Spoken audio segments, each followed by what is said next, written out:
Howdy do, this is David Sanchez. This is Reese Scruggs. And we play in a band called Havok, and you are watching LoudGuitars.com. Hey, it's Pam with Loud Guitars, and I'm here with David Sanchez of Havok. We're going to do a quick rundown of what David's playing through, and he's going to show off his axes, and I'll fork it over to you, David. I'm going to show you my axe. I said the plural version. And you're going to ask me some questions? No, I'm not going to axe you anything. I'll ask. Good woman. Thank you. So let's get to it. I will take you through my guitar tone from where the music is created to what you're hearing out in the front. All right, so I use my hands to play the guitar. And from there, it hits Ernie Ball strings. I use 10 to 52 light top, heavy bottom, skinny top, heavy bottoms, and in-tune guitar picks. And sound travels its way through an AMG 81. These are my two guitars. These are both LTD Shadows. This one's all covered with stickers. And this one I sanded down to, I don't know, make it look cool. Gnarly. Yeah. And, after it hits the EMG and the ESPs, it makes its way through my pedal board. The channel selector here for the PV XXX head, and my tone sometimes runs through an overdrive pedal when it just doesn't have enough meat, but it's pretty rare that I use that. The mandatory tuner, because nobody ever wants to hear the ancient Chinese song tuning. It's the worst song of all time. Ottawa sometimes I use every once in a while to get a little funky, and the ever-present noise gate. We've got a lot of really tight stops and short rests in our songs, so this is mandatory. From there, we go over to the PV XXX2. This amp is really fucking awesome. It's got a master volume, so you can set your clean, distortion, and lead channels, and have the intervals between channels set up and just adjust your volume here. It's really, really great. It's got a built-in noise gate here and passive circuitry in the clean channel, so the clean is really clean, and active circuitry in the distortion channel. So, I mean, if you're at 12 o'clock with the bass, you're basically where you would be at maxed out on this passive circuitry. But with the active, you can cut 15 decibels and you can boost 15 decibels. So you don't... I used to use an EQ out front to boost the mids and to get some more crunch, before it hits the amp. But with this head, I don't need to do that at all. It's also got a really cool feature on the effects loop. You can boost the return coming back from your effects, so you can just stomp on the effects button of the pedal, and you've already got a boost and your effects. So that's what I use for a lead channel. I'm just on the rhythm channel. I just hit the effects, and it's already got a boost built in and a little bit of delay. And very nice. That's it. This has vintage 30 mock-up speakers in it, and it sounds really good. And this is your touring rig? Absolutely. Same stuff you used in the studio? Yes, this is the same head, same cab I used for the Unnatural Selection album. Beautiful. What's on your wish list? I don't know. I'm pretty content with everything that I have, but I would really love a wireless system. A wireless system? Have you got a specific maker that you're looking for a wireless system from? Yes. Let's talk to the magic microphone. Look right in the camera and tell them what you want. Line 6, I'm talking to you! Line 6. No, really, though. Line 6 makes a wireless that's 24-bit digital, and it sounds better than a cable. I used to have one. It busted, and literally I A-B'd it right when I got it because the specs and reviews said that it sounded better than a cable. I didn't believe it, so I A-B'd a cable and the wireless back and forth a couple times, and the difference is amazing, especially on bass, because a cable naturally rolls off your bass frequencies around 60 hertz, and this full-range 24-bit digital wireless has no roll-off. It goes all the way down to like 10 hertz. Shit that you can't even hear goes through the wireless. But the dogs hear. Well, I don't know if dogs can hear low. They can definitely hear high. but if you ever happen to hit the brown note, I think that wireless system will let it come out. Okay, so line 6 for Yes. a wireless system. I would like one of those, yeah. Okay. Should we be talking to the people at Ford? Ford? Yeah, for, an endorsement deal for a van? No, we should talk to, like, Tesla car company, get an electric van. Okay, there we go. So there are a couple of things on the wish list then. Thanks for taking the time to tour your rig with us, and we'll talk to you very shortly again. Of course, yeah, sounds good. Thanks for having me on. Thank you. Hey, it's Pamela Ashton here with Loud Guitars, and I'm here with Reese Scruggs. How's it going? It's going great, and you?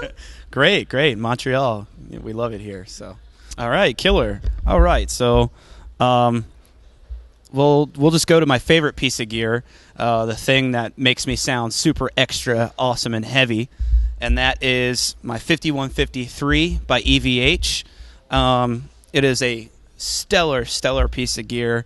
My favorite amp around that I've ever played, and I use it in a traditional sense when we'll get over to the pedals here in a little bit. But it has 3 channels. I use the rhythm channel, the lead channel. We don't do a whole lot of clean stuff, so I don't go full bore with it. A lot of dudes just go straight red channel, which is the 3rd channel. And but like I was saying, I use it in more of a traditional sense where I use the actual rhythm channel, and then I switch on my lead channel to give me that boost, so everybody can hear those shredding, ripping solos I do.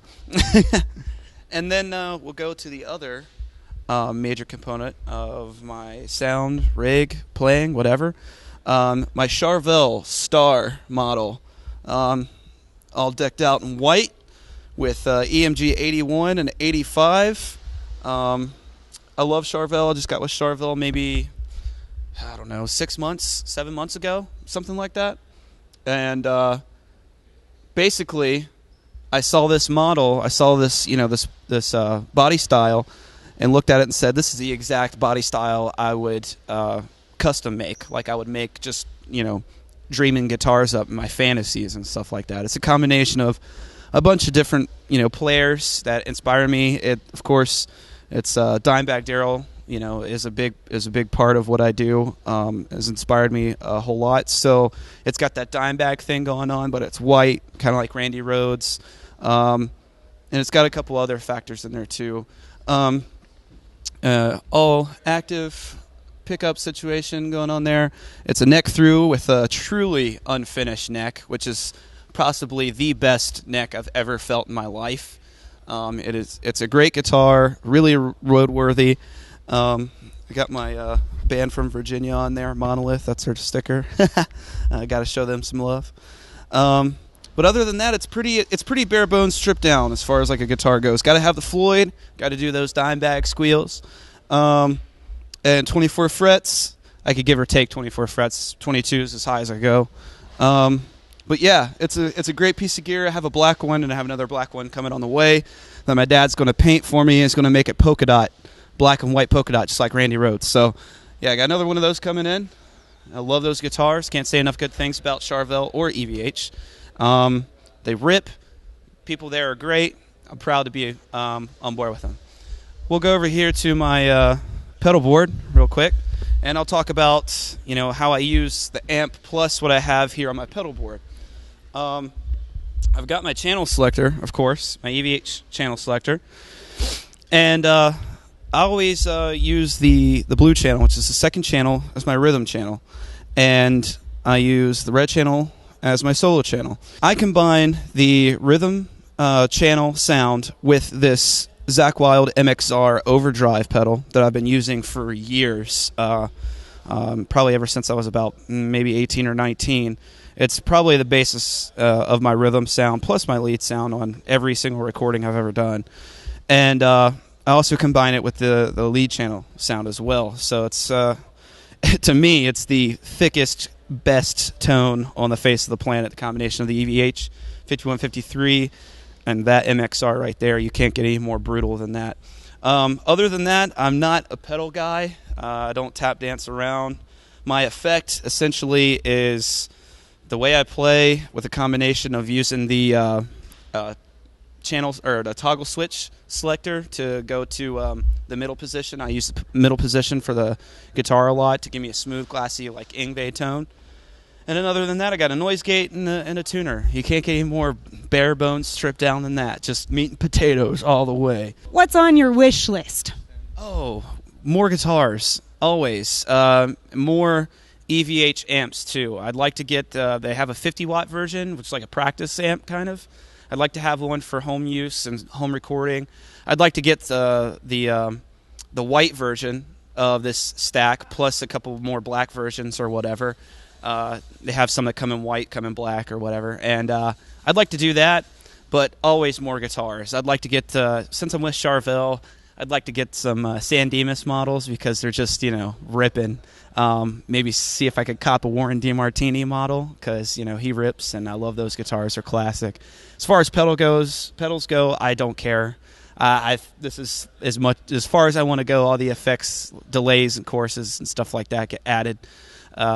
Just a hint of them on our albums or, in the mixing stage or whatever. I don't really fool around with that stuff too much. How about strings and picks? Oh, yeah. Very important. I use Dunlop picks right now.